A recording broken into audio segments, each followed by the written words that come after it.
Oof. Who's it? Who is it?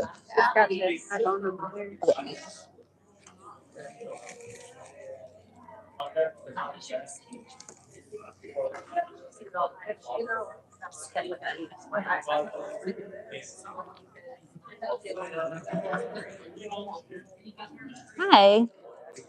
Are you Addison? Yeah. Hi, I'm Bailey. Nice to meet you. I'm the director here. Are you Dad? Are you okay with us live streaming on YouTube? Okay. So you'll be number 4. Are you good with that? Yeah. Okay, so what we'll do is I'll get up and talk. I'll just do a very brief introduction. I'll be like, our next performer is Addison Thorne. And then you'll come up and there'll be a little microphone that I'll help kind of clip to your jacket.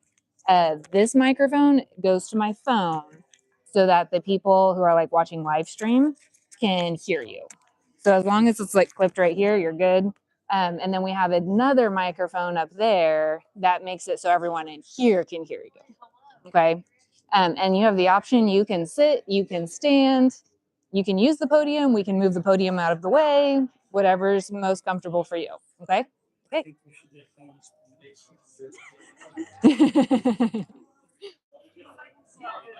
Oh, do you need anything before we get started? Okay. So you said that each person is given like a 5-minute time. We're at like 8 to 7. So yeah, if you don't take the whole time, that's fine too. But I have the one I sent you, but I also have another one. okay, yeah, as long as it's family friendly and there's no cuss words, you're good.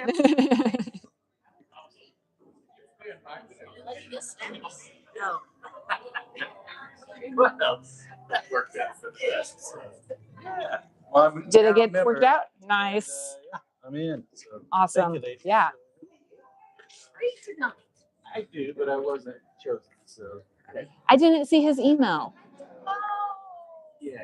Is it okay? You good? Yeah. Good. I'm not gonna do the maintenance. Hmm? I'm not gonna do the maintenance. Okay, Next that's fine. time you have to get him because he Yes. is quite talented. Yeah. He told me he sent me an email. I was like, I didn't see an email. I'm so sorry. And then Jerry Evanson, he had a graduation. You know, his grandson graduated. Oh yes, he told me. Oh, that's Mhm. important. But I Yeah. can help if there's a problem. My microphone's live. It's on YouTube.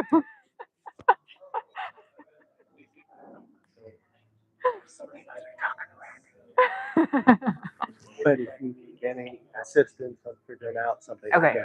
Okay. Could you? I know the wash house. I could do all that this winter. I had to winterize it all. Okay. So you talked to Tyler. Oh yeah, we walked. Perfect. Okay. So you could show someone when we do it. Yeah. Perfect.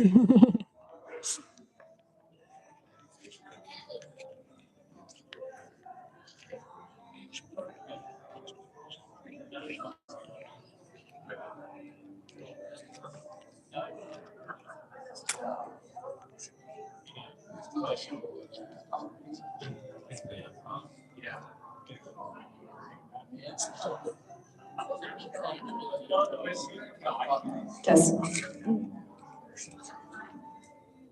Good evening, everyone. Thank you for joining us for our first ever Voices of Butler County. I am so excited y'all are all here and that we are able to have this first performance.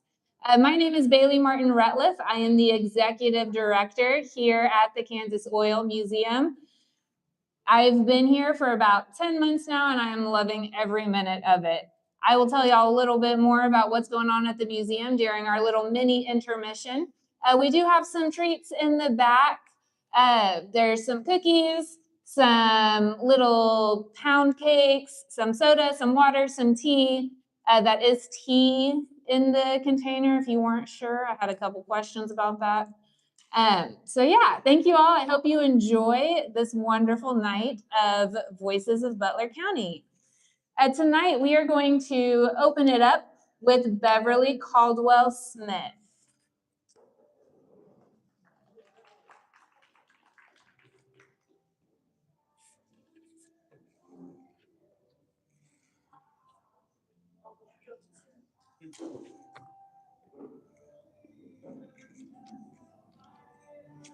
Oh, I can get up and stand.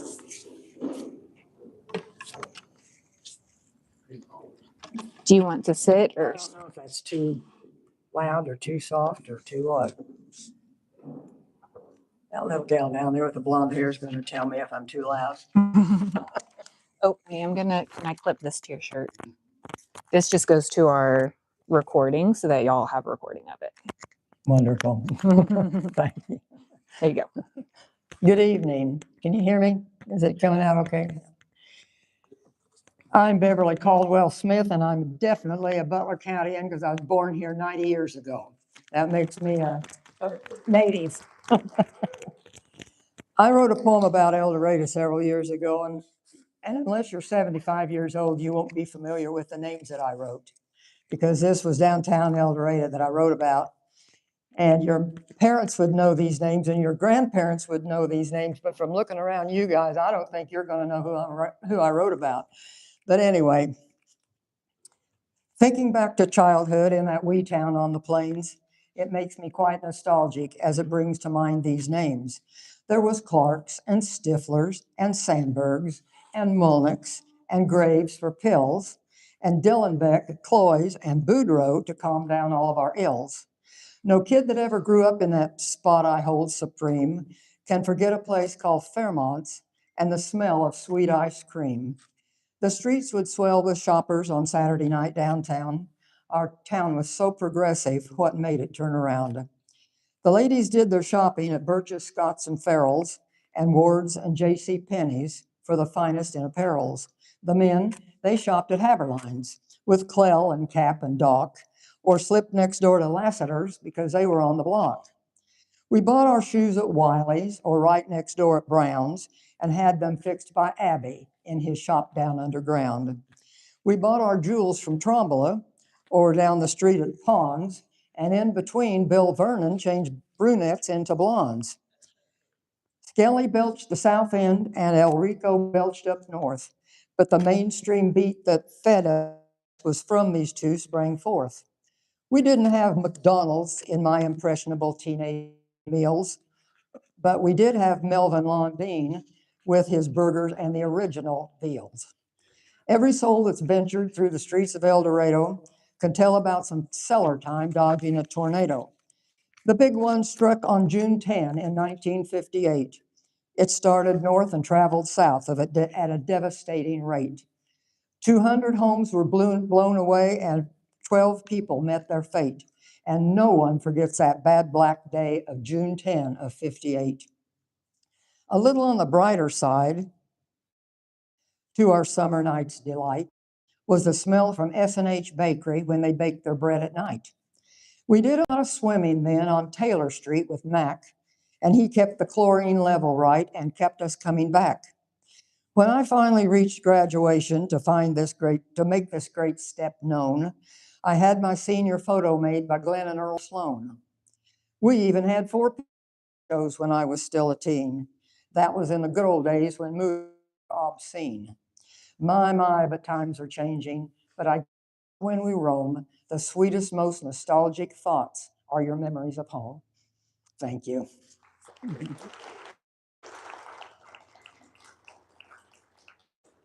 If you can stand another one, I did write another one here one day about Kansas. This isn't about Butler County, this is about Kansas. And entered a contest down in Winfield, and you had to be a Kansan and you had to write about Kansas. So I had a pamphlet, this one from Kansas State, and I found out in reading this that Kansas didn't have any oceans, it didn't have any mountains, but they had the most wonderful people in the whole world. But the strangest thing about it was that the most outstanding people in this pamphlet are girls. The boys did it, but the girls were non-traditional, and they were second-class citizens because they couldn't even vote, and they did the most outstanding thing in their field, and they were the first and only girl to do it. Later on, of course, they had copycats, but they were the first to do it. 12 of them. Now, you'll know these names. Kansas' greatest asset is the people in her state, and on a scale of 1 to 10, 10 is where we rate. Her female population, who claim Kansas for their birth, have traveled down in history with a penchant for being first. From Wichita to Hollywood, a giant step indeed, actress Hattie McDaniel had the talent to succeed. For Hattie won an Oscar back in 1939 and broke the color barrier. May her star forever shine. When the boys in Kansas towns went for their libation, who greeted them with axe in hand but Our Lady, Carrie Nation? She hacked her way through Wichita and chopped her way to history. But Atchison's Lady Lindy left the world with her mystery. The first pilot's license granted to a first female ever, she soloed the Atlantic to add to her endeavor. Then left to fly around the world, as history will relate. But somewhere past New Guinea, Amelia met her fate. For dental care in Lawrence 100 years ago, the Lady Lucy Taylor was the dentist you should know. Though she was non-traditional and simply was a girl, she was the fully trained lady dentist in the world. Sports being quite important to the Kansas Ladies Fair, while some men mocked and claimed the girls didn't have a prayer, then Wichita's Lynette Woodward showed them all a trick, because she's the gal the Harlem Globetrotters chose to pick. This young Kansas upstart competed and didn't fold, and in '84, the Olympic team gave America the gold. Golfing was always the male sport of the day, till Marilyn Smith of founded the Ladies PGA. The first female player in America to exist was Argonia Suzanne Salter, who started off the list. In 1880, Kansas women say, but in state and national elections, they had to look the other way. Larned's Lady Laura and Nellie Klein and did it well and kept the boys up. This Kansas Lady had no outside support to be the first to appear in the U.S. Supreme Court. And when it comes to finance, hit her mark. Richland, her named Georgia Niece Clark, was the first appointed female to be the U.S. treasurer, which only goes to show how Kansas ladies measure. The first lady of color to practice law in the USA was a Kansas girl from Topeka, who for many paved the way. In 1897, she held this honorable title. Another first for Kansas was Ludi Lytle. For a little girl from Bennington by the name of Peggy Hull, enthralled in the world of journalism, life was never dull. As America's lady journalist and first war correspondent too, she felt anything a man could do, she could also do. But let's finish with Nancy Kassebaum, a U.S. Senator from our state, a lady of our time who carries her own weight. The first female from any state elected on her own to a full term Senate and serve a long, long way from home. So here you have a partial list of Kansas' greatest names and how the history books recall the importance of these dames. Kansas gals are pioneers and rank up with the best. You'll probably come out loser if you put one to the test. But rest assured, their prairie pride will win out in the end. The wholesome, winsome sunflower girl is number one, my friend. Thank you.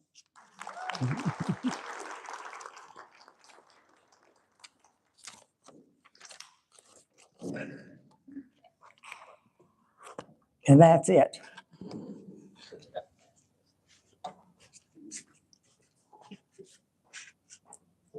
Nighty has its I'm disadvantages. gonna grab that microphone from you. Oh, thank you. Yes.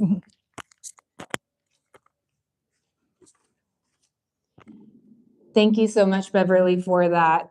As the mother of 5 daughters, your second one was my favorite because women can do anything. Our next performer is going to be Brooke Morris.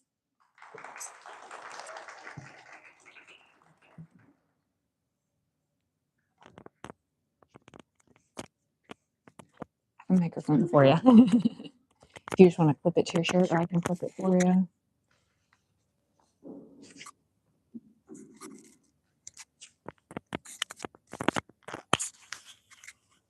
Okay.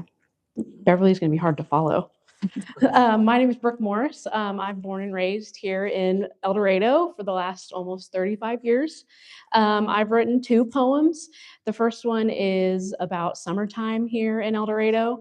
I'm also a June baby. My birthday falls on the summer solstice, so summertime in Kansas and in El Dorado has always been my favorite time. So this is June. Walking through the flowers, the warmth of the sun tickling my cheek, early morning birds chirping, June is on the horizon. Humidity waving my hair, the smell of rain in the distance, brisk cold creek water on your toes, June is on the horizon. Grasshoppers chirping nearby, lightning bugs filling the sky, long nights await you, June is on the horizon. Campfires cracking, freckled skin dancing in the shadows, soft breeze blowing the dandelions, June is on the horizon. And so my second one I kind of wrote, the second one I wrote last minute this week. This one is about being a teen here in El Dorado. And if anybody was a teenager here, we spent many long nights doing things we probably shouldn't have been doing, trying to keep a hold of the boredom. And so this one is a little bit about that. It's called County Lines. Back road cruising, taillights dancing in the sky, music playing in the distance, we were blurring the county lines. Laughter filling the air, adventure on our fingertips, electric buzz everywhere, we were blurring the county lines.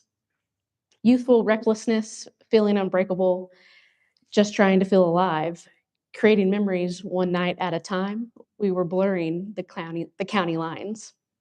A taste of freedom, pushing the boundaries, testing our limits, we were blurring the county lines.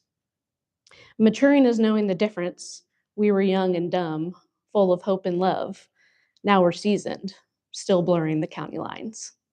Thank you.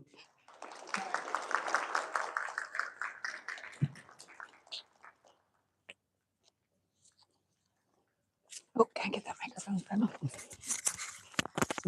Thank you. I know.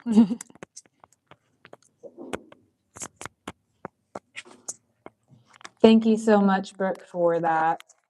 Up next, we have Janelle Jeffrey.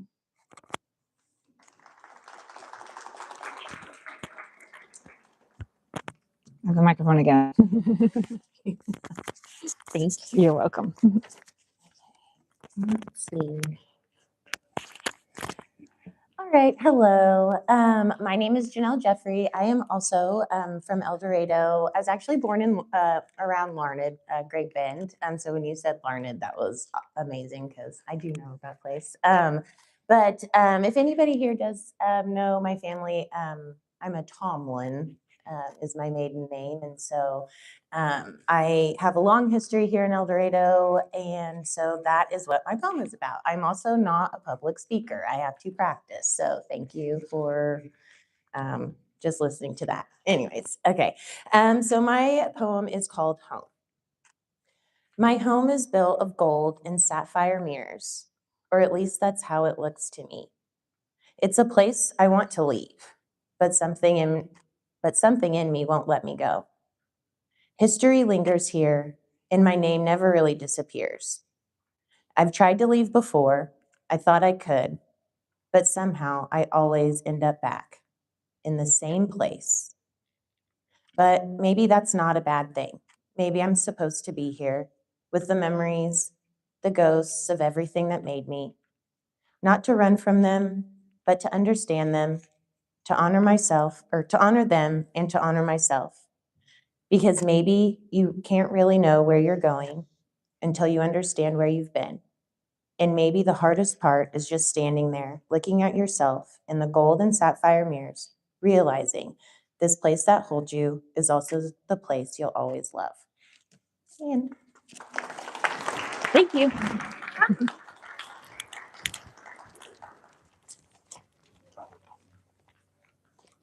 Oh my God. You got off. I could get up here. Thank you so much, Janelle. If you didn't know, Janelle was also one of our February, I think, our February speakers here at the museum. That is third Thursday of every month. It is during lunchtime from 12. So if that conflicts with your work schedule, don't worry because we do live stream it. So you can watch it during your lunch break. But Janelle was our speaker along with her father and Sonia. And we loved that presentation. It had over 300 views on YouTube if you didn't. So yeah. Up next, we have Addison Thorne.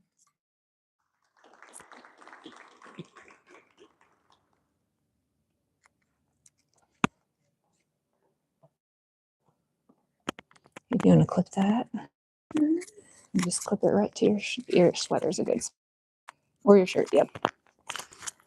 There you go. Just to make this, I definitely don't have it says everyone else.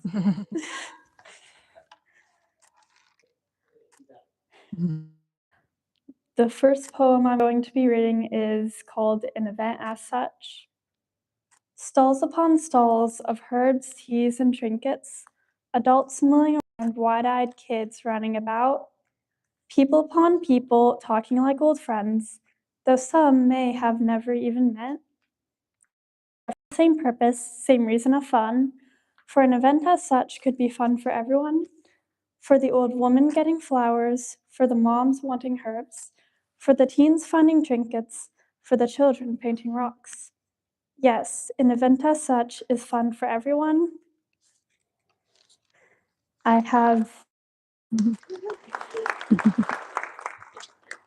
a second one that I would like to share, and I would like to preface this by saying the park here, some of the people call it the duck park. My parents look at me like I'm insane whenever I say that, so. Story in summer. It was a summer day when I went to the duck park. It was a summer day when I sat under the willow tree. It was a summer day when I got lost in a story. When I finished the story, I looked to see people fishing and ducks swimming. When I finished the story, I looked to see kids running the playground. When I finished the story, I looked to see teens running to the creek. I put away the story and looked at the ducks. I put away the story and ran to the creek. I put away the story and went to make my own.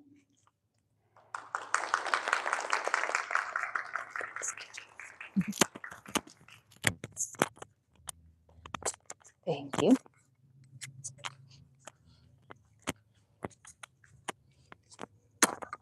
Thank you so much, Addison. Before we take a brief intermission and go through our next 4 speakers, I want to tell you a little bit about myself and about the museum. So I have been the director here for about almost 10 months now, and it has been an incredible 10 months. My journey to becoming the executive director here at the museum, though, has not been a traditional journey. I do not have a background in history or in museums, but I am loving every minute of it. I actually started as a teen mom. And so when all of my friends were trying to figure out prom dresses and who liked who, I was trying to figure out how to buy diapers. It was not an easy journey. There were many days that I sat in bed crying because having a kid when you are still learning how to be a kid yourself is not the easiest thing to do. Graduation day came and I stood on that hardwood floor with a baby on my hip and a valedictorian speech in my hand. I did graduate top of my class my senior year. I went on to go through college and graduated with a bachelor's in education. So I was an English teacher for 7 years before I ended up here at the museum. Most recently, I worked at Circle High School, and I loved those kids dearly, and I was so sad to leave them for this position, but it is what was best for my family and for where we are at in life. I did mention earlier I have 5 kids, or 5 girls. I actually have 6 kids all together. We're a little Brady bunch. 3 kids are mine, 3 are my husband's, and together we make one big happy family. I do have them volunteer often. I have my kids up here volunteering frequently, They will probably be up here a lot in the summer. So if you come around, you will see them helping out. I love this museum. I've only been here 10 months, but I have fallen in love with it. I have fallen in love with the people of Butler County and the stories that they have and the stories they need to be shared with the community. And that has been my focus since coming into this position. We have really focused on our programming and expanding our programming. This is the first night for Voices of Butler County, but I do hope to continue putting this program on quarterly, if not more frequently. I want the stories of Butler County told, and I want them heard. And so that is the purpose of tonight, is to get that, put a place in the community for that to happen. We have our speaker series that I mentioned just briefly. That is once a month on Thursdays. When I came in, we had about 5 consistent people who were coming to the speaker series. Now we have about 25 who come to the speaker series in person, and we have about 25 to 30 people who consistently watch it online when we live stream it, and then many more after that who watch it after the live stream is over. One thing I love about that particular program is that it is growing to the point where we are able to get into senior centers, into nursing homes, into groups that can't easily move their residents to a new location. And I have gone to many of these places and showed them how to hook up their YouTube so that they could watch it. And we are able to expand in an incredible way. Another program that we have here at the museum is our children's theater program. We started this in the fall of last year. We had 20 kids who were involved in the theater program, and we had about 2 volunteers and myself. The second show we did this last spring, we did it a couple weekends ago, and we did Annie Jr. We had 26 kids involved. We had about 15 volunteers, and we had 5 community members who financially supported the program to provide scholarships for students who might not otherwise be able to be involved in those programs. So just from those 3 programs alone, you can see the growth and the excitement that the museum is gaining, and I can't wait to see where it goes in the future. So that's my little spiel. We are gonna take like a 5-10 minute break, let everyone get a drink, a snack, and then we will continue with our next 4 readers. Thank you.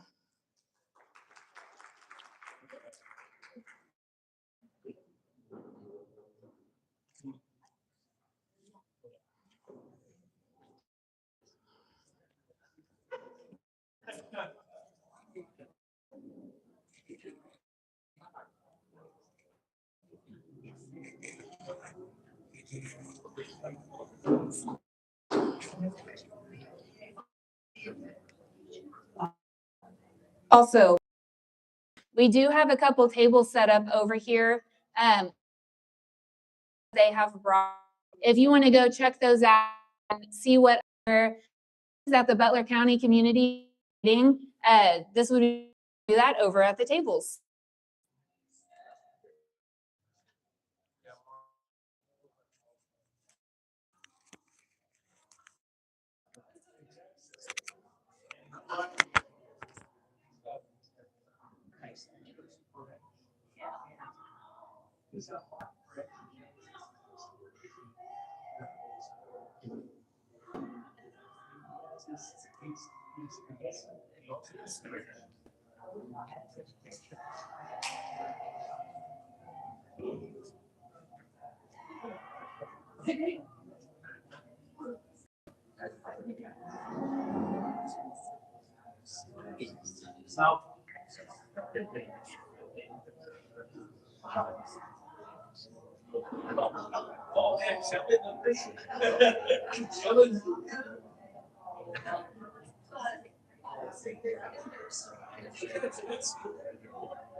Welcome back, everybody. We're going to go ahead and get started with our second round of speakers.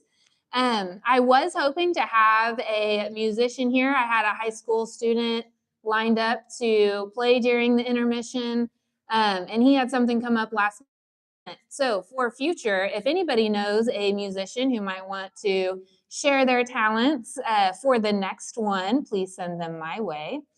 We're going to go ahead and kick off our second round of speakers with Sandra Lou Taylor.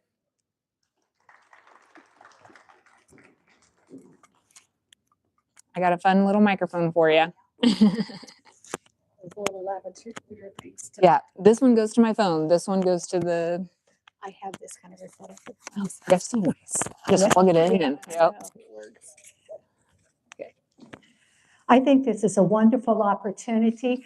I am promoting writing and writing organizations throughout the area. I'm very active in Kansas Authors Club. We have a Butler Writers Group, and some of my group is sitting back here at the table that meet monthly. And so if you know someone who likes to write and would like to be a part of a group, I also conduct a group at the Senior Center once a month. So you might get in touch with me for that. I write historical fiction. I'm not a poet, and I love Beverly's poetry. And yes, I was born in, oh, I love it. I was born in Susan B. Allen Memorial Hospital many years ago, but not 90. I'm not that old yet. I'm working on it. Anyway, I write historical fiction. I have 4 books in my series that I'm currently working on. They run from 1837 to 1868. And a couple of them are going to be romance novellas. Tonight, I'm going to read a part of a chapter from my book, More Than a Little Turmoil. This is set in Lawrence, Kansas during the Bleeding Kansas era. So I had to be kind of careful what selection I chose because Bleeding Kansas era was not exactly always family friendly. It was kind of violent at times. The book has violence. It has the Underground Railroad and the way the Black people were treated when they ran away. Kidnappings were involved in it. I have some kids that are orphaned and just all kinds of mayhem go on in the book. So I chose one of the safe chapters to kind of give you an idea about the family relationships that are involved. I write happily ever after stories, but sometimes getting to there is a challenge. Okay, this is Lawrence, Kansas, December 31st, 1860. Daniel straightened and cleared his throat. The family gradually quieted. The year 1860 is almost over. Everyone cheered. Daniel chuckled. I agree, but the year hasn't been all bad. As head of this family, I thought it a good idea to recount its highlights. Noah extended his arm around Agatha. For me, it was the joyous year because this beautiful lady agreed to become my wife. Joshua crossed his arms and leaned back in his chair. I think the most exciting thing that happened this spring was the Pony Express. When school is out at the end of April, I intend on getting a job as one of the riders. Daniel jerked his head toward his son. I beg your pardon? You will not? Joshua's brows furrowed and his lips pressed together. Uncle James put his hand on Joshua's knee. If it's a job you want, I can hire you for full time starting the day after the school term ends. I'll need someone to haul supplies and produce back and forth from the Davis farm. And your Uncle Abram could use some full-time help in the livery. Elizabeth sighed. She knew James would guide her 15-year-old son into manhood while under the family protection. The job of Pony Express riders involved too much exposure to questionable people. Melissa snuggled close to Doc. Doc, at least the Wyandotte Constitution made it past the U.S. House. Now, if only the Senate will endorse it. Dear, you know that may not happen. Doc peered at Daniel. The Senate is evenly divided between pro-slavery and free state factions. What do you think the outcome will be? Daniel rubbed his chin.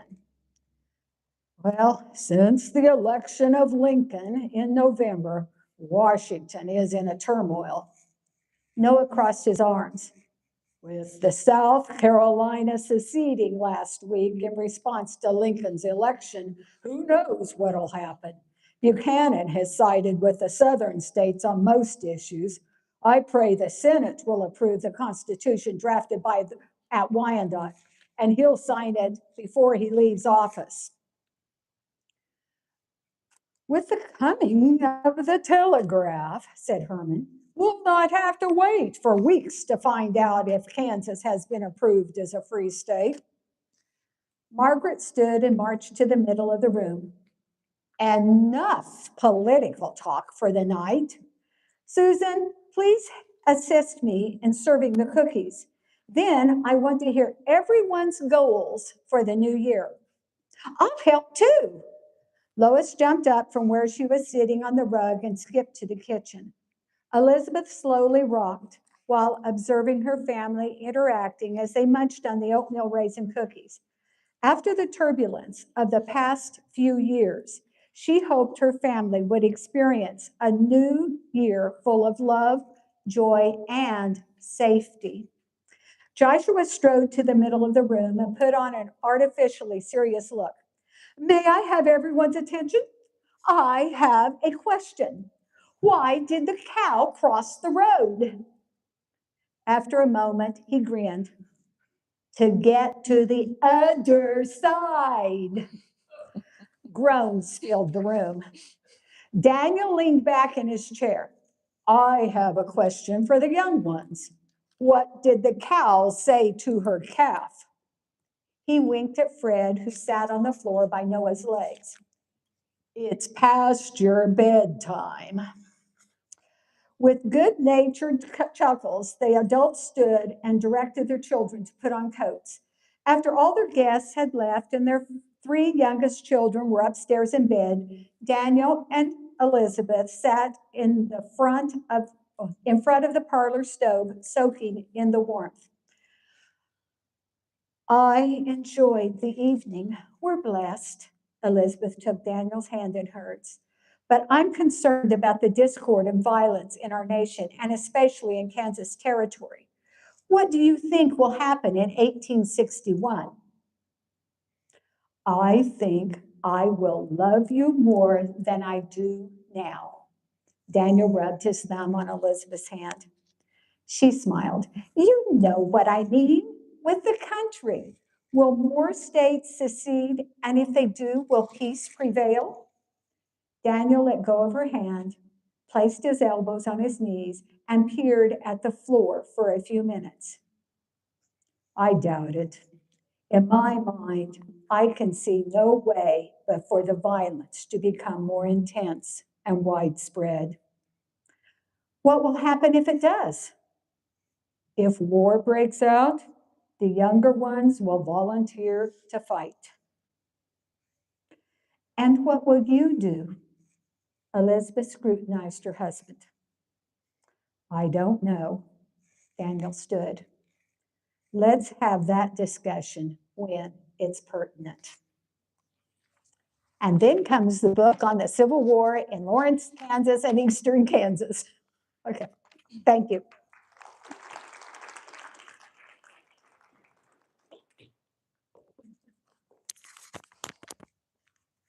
Thank you.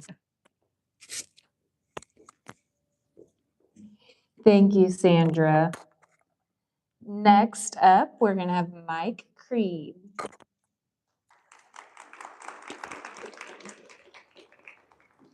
So we're at. Just like right here on your side shirt. Okay. Yeah. Like right there. Yep. Okay. There we go. All right.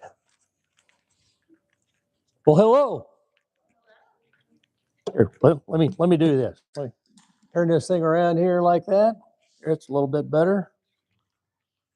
Yeah, I'm gonna try to do this without notes. What a great opportunity for me to come back to El Dorado, Kansas. It's been 11 years since I've been here. I grew up here. Of course, my mom and dad moved here in 1947. I also was born in Susan B. Allen Memorial Hospital, May the 22nd, 1956. Yeah, grew up here, lived here till I was 18 years old, back many, many times since. And they say you can take the kid out of El Dorado, but you can't take El Dorado out of the kid. And coming back, it's been such a great experience just to look around the town and remember all the great things that happened here.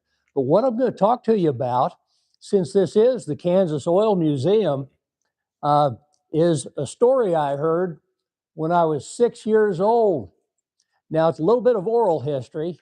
You might say it has to do with the seamy underbelly of unwritten history of the El Dorado oil field. This story, I heard it as a 6-year-old next to my dad, who was talking to an old friend of his who was an oil field roughneck. At the time, this oil field roughneck, his name was Red Foley.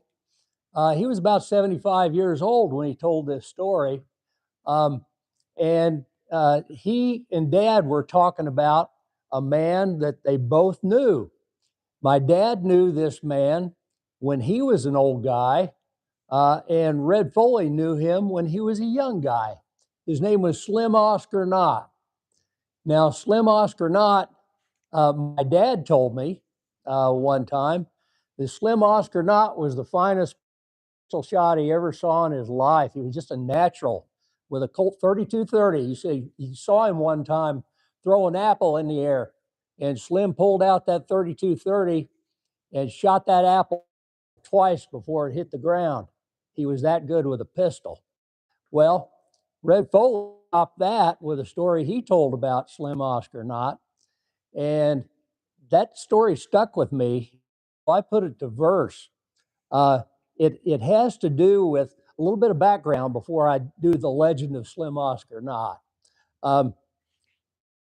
In the early days of the oil boom here, there was a lot of competition among the very small companies for leasing rights out there in the oil patch, to the point that it got a little contentious, a little heated, and sometimes even downright ugly, as you will hear.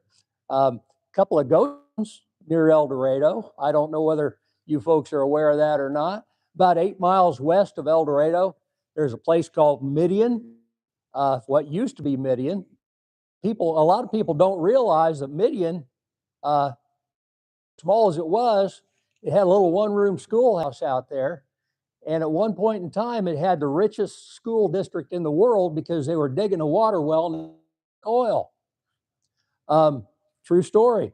One of the other company towns was Oil Hill, which is about 2 miles northwest of El Dorado. Oil Hill at one point in time was the largest company town in the world.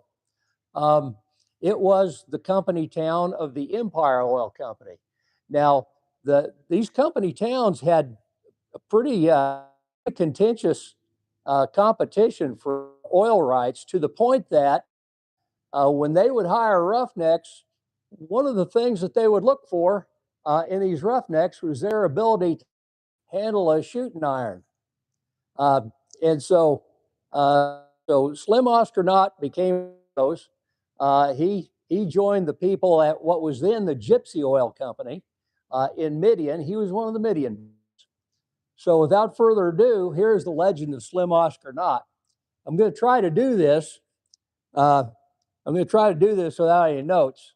So bear with me. I got my phone here as a crutch in case I need it, and I got my glasses I may have to slip on. So bear with me if I stumble a little bit. But here's the legend of Slim Oscar Knott. The boys of Midian headed to town, flush with their Friday pay, intent on raising a little hell and cutting the dust of the day. Now roughnecks are a rowdy breed who like their drink of gin. The ladies of the evening are their favorite. So they traveled the 8 miles on the El Dorado town, and a cat house so fair it carried the roughnecks down. But the Midian boys were cautious this day as they walked the trail towards town. Men from Oil Hill were said to be stalking around, but the Midian boys had a man among them, renowned as a pistol shot, an Oklahoma gunman, a hard case named Slim Oscar Knott. Old Slim had said, "You boys go ahead. I'll be a few minutes behind." So they held with nary a frown, drinking women at the top of their minds. A mile from town, the bandits drew down, intent on the Midian boys' pay. And the Colts in their hands demanded the men throw their money down without delay. Now a full moon crept from behind the cloud and illuminated the figure. Slim Oscar Knott, with his Colt in his hand and his finger on the trigger.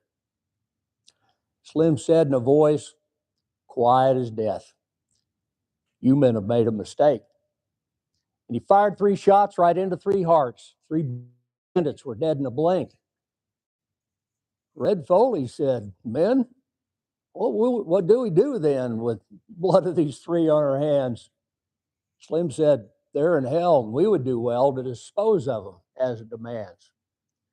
So they dragged them a spell to a spudded-in well and pulled the bit out of the hole.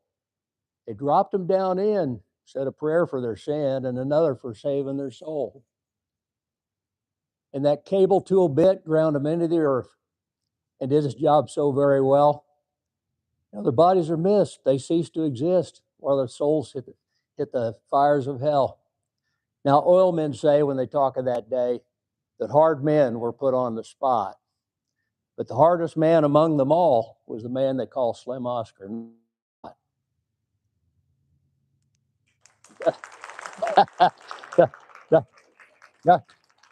Nothing like a little triple homicide to get the crowd going, right?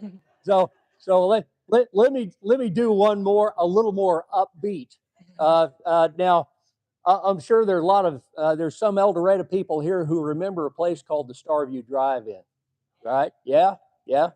Well, this is a little more upbeat. It doesn't have homicide involved in it at all. I'm going to try to do this one without without notes too, but I don't have this one quite as down as I do Slim Oscar Not, but I'll give it a try. This is called Ode to the Starview. A few buddies and me back in '73 were looking for a little harmless sin. So we piled in my '56 Chevy Bel Air, set out for the Starview Drive-In. Pulled up to the ticket booth all by myself. Moore and Jones hiding back in the trunk.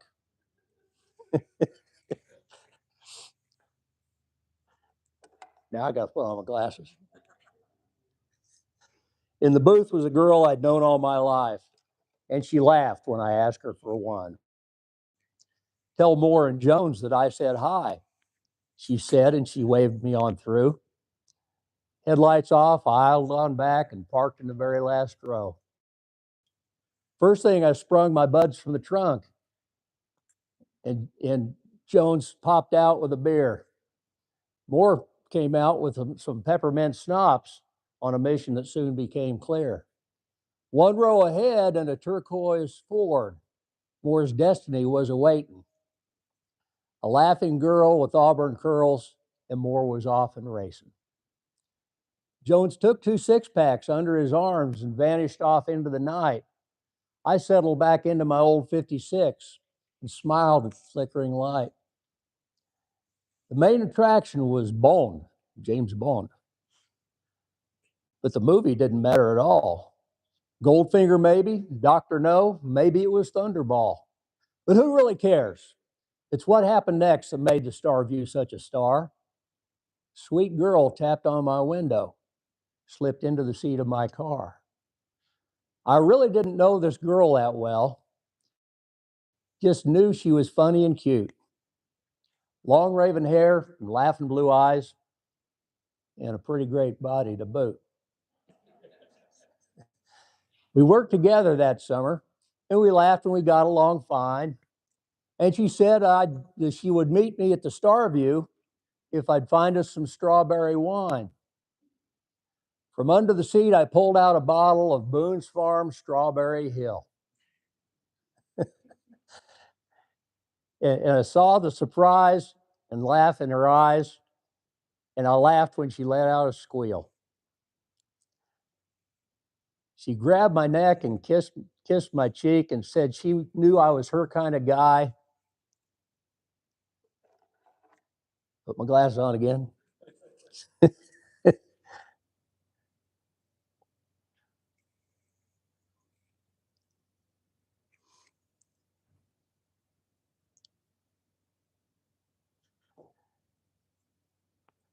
She hugged my neck and kissed my cheek, said she knew I was her kind of guy. Sharing popcorn and wine, we started just fine with James Bond and a wide starry sky. We sat close a while watching Sean Connery style, and we laughed at Pussy Galore. Shared the rest of the wine, then she looked in my eyes and everything started to swirl. She slowly leaned in, slowly kissed me, and then she pulled me in close to her hips, turned her face up to mine, and I tasted her wine as I gently kissed strawberry lips. We were just 2 more kids at the Starview, soft light from its flickering screen, young lives exploring what life had to give, making memories out of our dreams. That's it.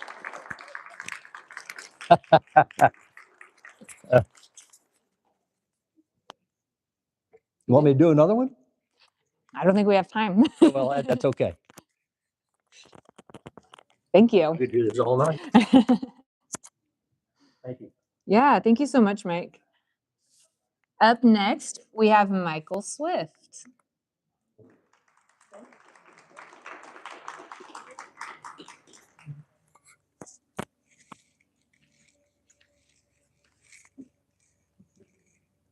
Just clip it to the side of your shirt.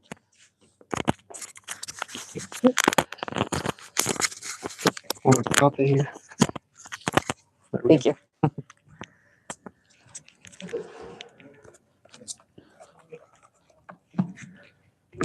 Y'all hear me okay? Perfect. Howdy. My name's Michael Swift. I'm a Western historical fiction writer from Andover. The story I'm about to read is one that I wrote specifically for tonight. I was originally going to bring something else, but I had enough time on my hands that I figured why not. So this piece is called Medium Oil, and it's based on a real event recorded in Valpy Mooney's 1916 History of Butler County. During this event in 1878, an Eldorado, sorry, watched the movie last night, barber named John Donnelly organized the first oil venture in Butler County. He chose his drilling site based solely on the guidance of a spiritualist medium. The well went as deep as 200 feet before Donnelly ran out of money. By 1880, the town he'd staked would disappear, and by 1916, very few people could place its remnants. So, medium oil. Men sat in John Donnelly's chair and talked. Ranchers, traders, lawmen, all of them complaining about prices. John had been cutting hair in El Dorado since before the railroad had been built. After teams laid tracks, the town swelled up like a bruise. New stores with false fronts, a $10,000 grain elevator, 4 hotels where there had been one. More men came, more voices, each going on about their own plans. One man in John's chair didn't discuss cattle, wheat, or the rail, or the lots going for $8 an acre south of the Walnut River. No, this man preferred tales of underground secrets and how certain curious individuals could find them for you. You need only ask nicely. Lathered up and staring at the ceiling, this man had said, "One of them lives just down the road. The trick is, you got to believe she's special." He'd overpaid with a pair of dimes and didn't ask for change. Donnelly closed the shop early that evening. Folding his apron into a square, he set it on the chair like he didn't plan on returning for it. Without telling a soul, he headed southwest, past the edge of town to a stranger's stranger, one who could show John whatever the earth kept hidden. The walk wasn't long, but it wore on his tired feet. El Dorado's buildings flattened behind him until even the grain elevator had lost its glory. Tall grass outside of town rose to replace those buildings and went on unbothered forever. A mile out, the sun set. It hovered over the western horizon like a newborn glass plate pulled from a furnace. As light waned, a single lamp burned on a porch, guiding John to the steps of a lone farmhouse. He knocked, and a woman let him in. Inside smelled ancient, a mix of dust and stagnant water. The woman never introduced herself, nor did she ask his name. They both sank into chairs in the parlor. She closed her eyes, her fingers spread over the grain of the table, and her breathing slowed. The lamp flame bent toward her and held there for far longer than it should have. And when she spoke, the voice rose from her chest, deep, low. There are thick, dark rivers beneath us, rivers wanting out. The hair on John's arm stood as excitement rose in his chest.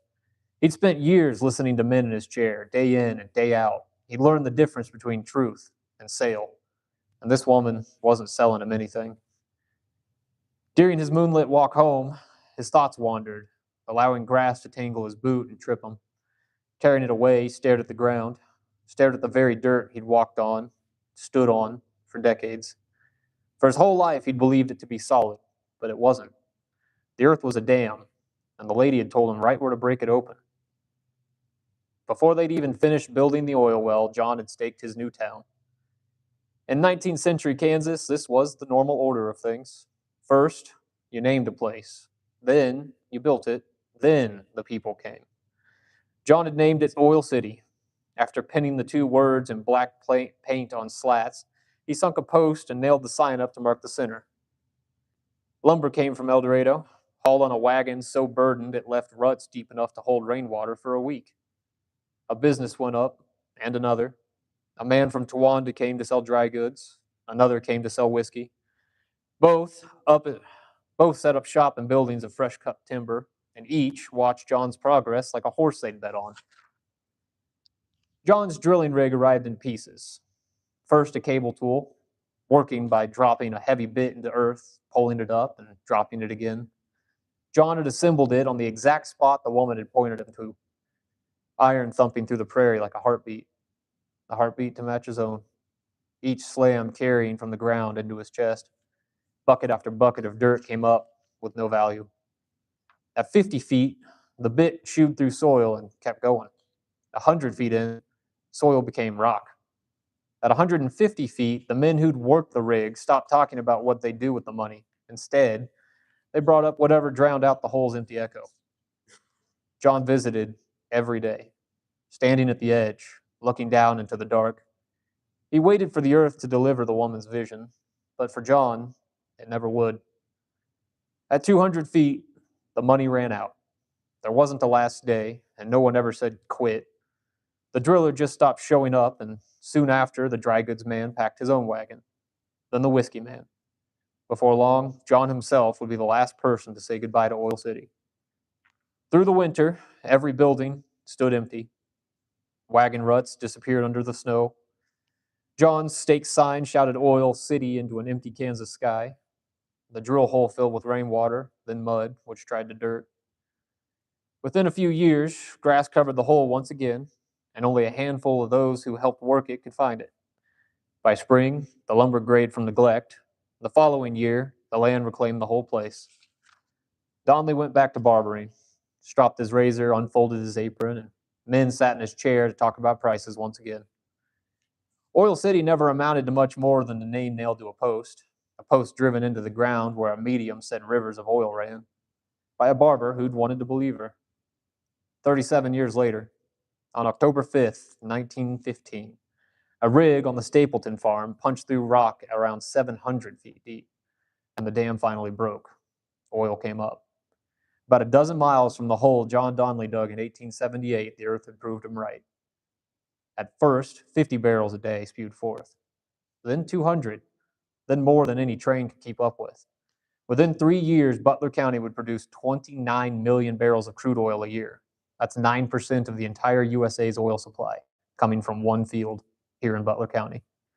Although John never saw it, he'd been right to trust the medium, but 200 feet wasn't deep enough, and the very building you're sitting in bears the evidence. Thank you.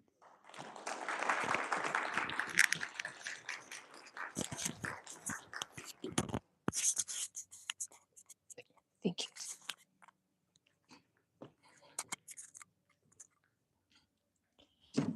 I'm going to have Michael come back and give tours to some of our kids with that history knowledge he has.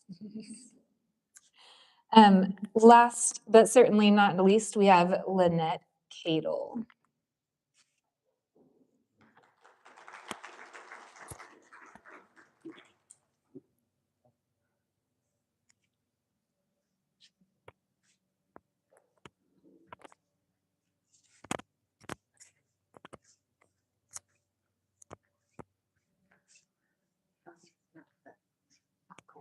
Okay.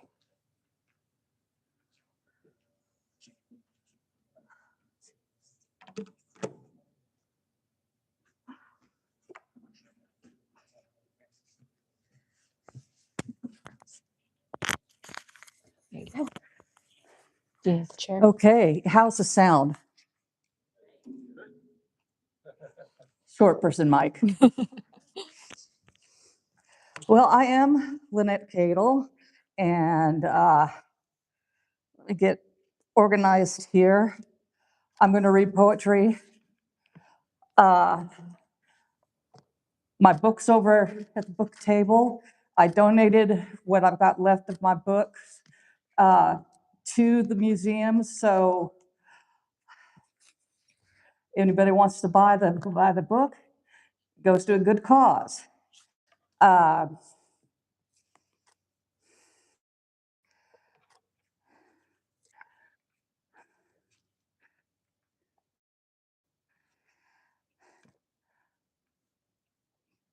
The beginning of the book is mostly El Dorado poems, some Butler County.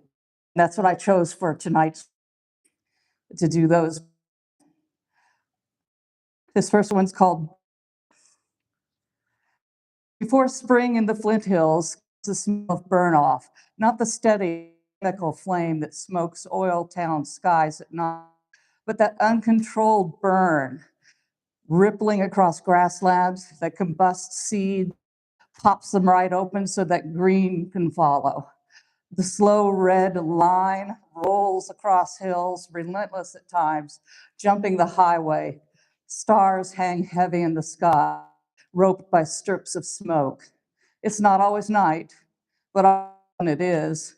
Maybe to see the leading edge of flames, easier, maybe for since outsiders coming don't like it and raise a ruckus writing newspapers about the dangers after they finish their drive through Kansas on I or I-35, found excitement of Colorado or Oklahoma. By then, the hills are green again, more so against the black earth, and cattle pour out the chute, lowing soft at the clear sky, the milky stars. I came back up. Oh, you're not. I'm going to read several, and you can clap at the end if you feel like it. I came back here for retirement, and I think it was a good move. I missed El Dorado. I missed it whenever I wasn't here. I didn't go to school here, but my granny and my grandpa had a farm halfway between here and Augusta, and roots like that they just don't go away. So this next poem's called Cartography, and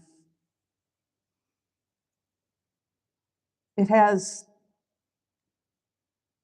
Have you ever given directions how to get somewhere by what isn't there anymore? That's this poem, Cartography. I've added it to the cities in my dreams, the places I find myself when I need comfort.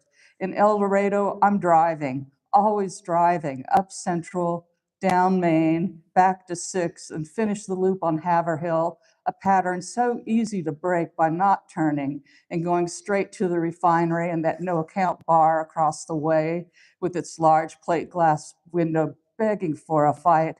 And on Saturday, caught it. Turn there, and I would be on my way to Boyer Road and the dump. Turn again and cross the tracks twice before the Cody's place, then to Walnut Creek Farm, sold long ago, not mine. So I stay on the loop, and sometimes I stop in a parking lot, maybe Skate City. The engine strangely silent, but I can feel the rumble when I place my hand on the hood, and I know I still have places to go. Further down Central, Fred's Drive-In has cars lined up in slots, vendors with secret slaw, something that's also gone. Even job lunch on now. I figured mowing the lawn at the Woodward King House, which in my dream is still barn red and still his, and the other Victorian that I coveted is resurrected, waiting for me to and right in the maid's room. So many things, pulled like teeth and gaping holes left, ones I feel when I drive by there for real, holes filled with franchises that could be any corner, anywhere. Even that wreck of a bar is gone now, perhaps torn down in hopes of oil money, but now just another vacant space across from a vacant space, across from the squatty cylinders and spires of the refinery, an infrastructure not meant for people. The gates are open. That's an invitation, but I don't turn that way to.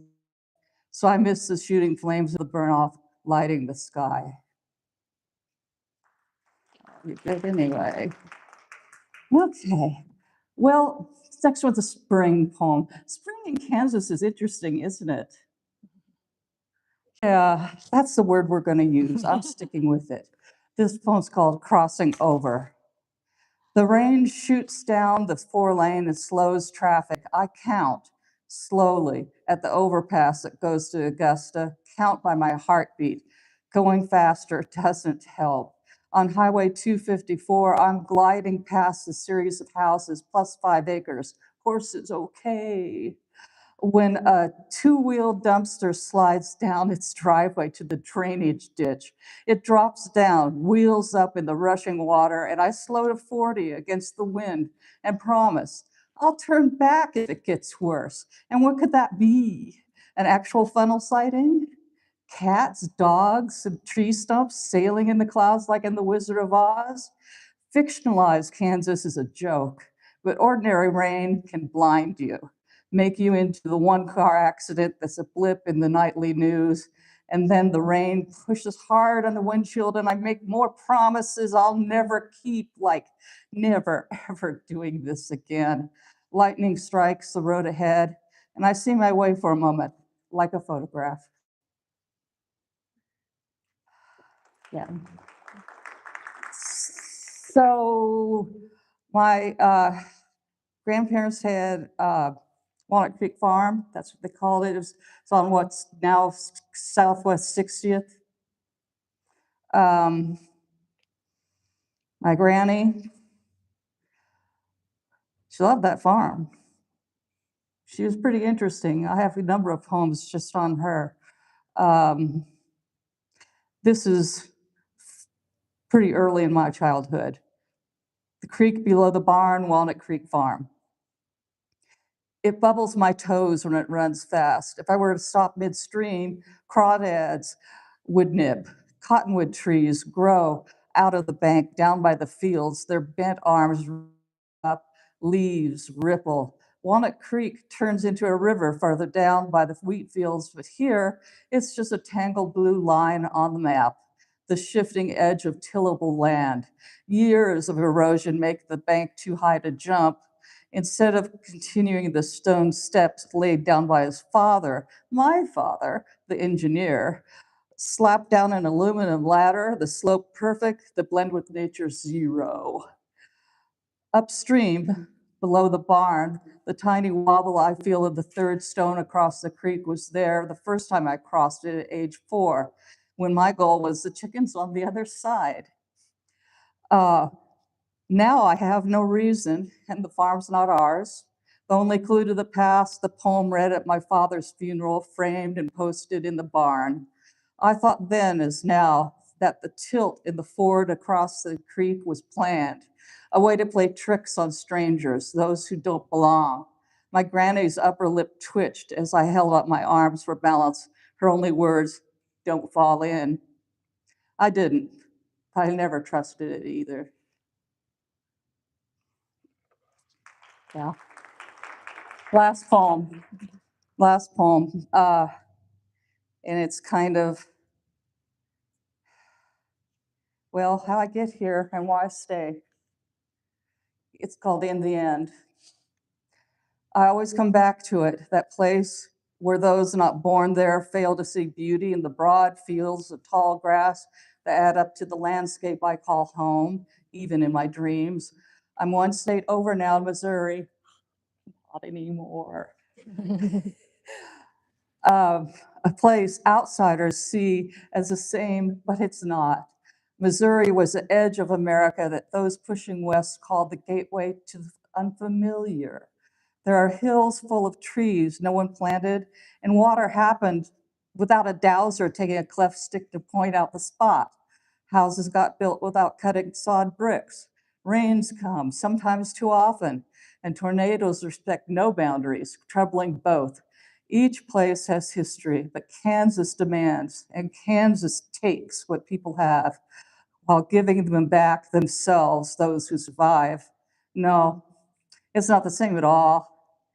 And the longing I feel for the Flint Hills that others call empty, the hunger for driving 54, where the grassland rolls ahead and the sky presses down like it's the foundation of the world.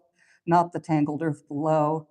That hunger cannot be satisfied in this civilized place where trees block the sky.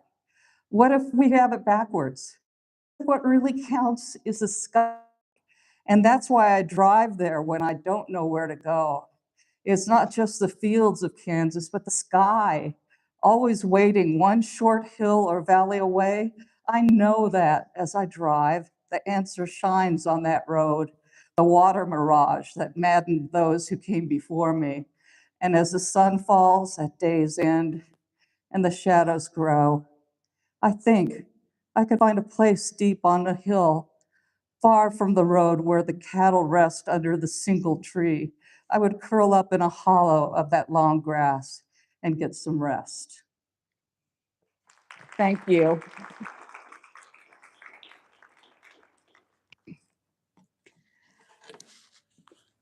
Well, if you like those poems, the book's here, money goes to the museum. And yeah, I'm gonna have to, I don't trust that thing. There.